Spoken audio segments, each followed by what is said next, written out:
We decided to be like the Volkswagen, and we wanted it to be 50% bigger. The funnest thing for this is being on the freeway. People just chase you to try to get up next to it, and then they almost run you off the road because they're not looking where they're going.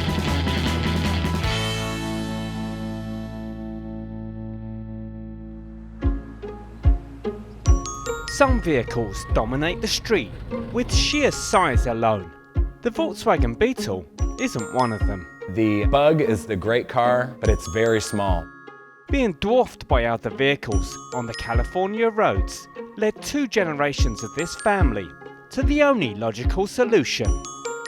They were gonna need a bigger Bug. My dad and I just thought it would be nice if we had a Volkswagen that was comfortable and not feel like you're gonna get run over in traffic.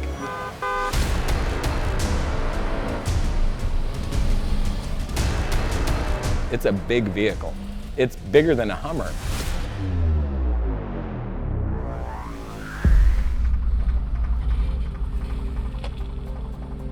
We decided we liked the Volkswagen and we wanted it to be 50% bigger, which is a huge amount, but it was a little bit too big to actually drive on the street legally. So we scaled it back to 40%.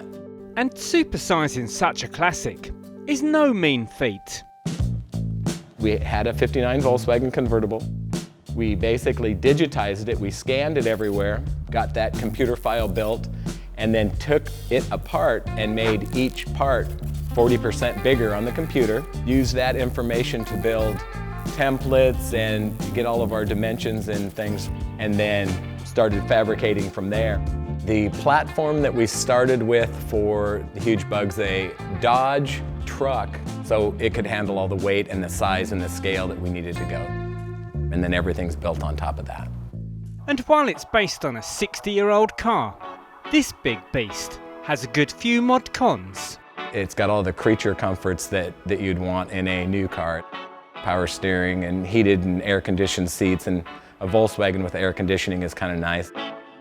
We did a lot of work in here to hide the power window controls and the power door locks and all of the modern stuff and still make it look like a Volkswagen. All of the controls from the Dodge truck and the gauges are on a gauge pod that comes down from under the dash, so that while you're driving it, you get all the information that you were getting from the Dodge truck. But when you park it and get out, and it goes back up inside and you can't see it, so it still looks like a Volkswagen.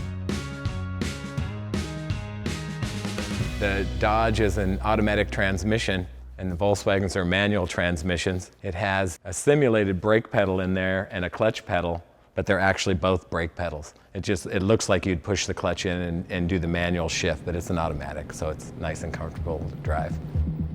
My favorite thing is that it's not a prop.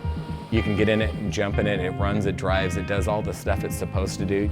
It's not just something that's big and shiny and sitting in the background like it is right now. The funnest thing for this is being on the freeway. People just chase you to try to get up next to it, and then they almost run you off the road because they're not looking where they're going. And it will come as no surprise. This big Bug attracts big bucks. There's quite a few offers on it that are standing that are humbling, that people want to pay the kind of dollars they want to pay for something that we built and we love. But the Volkswagen's not going anywhere right now. Just when I see it, it just makes me smile.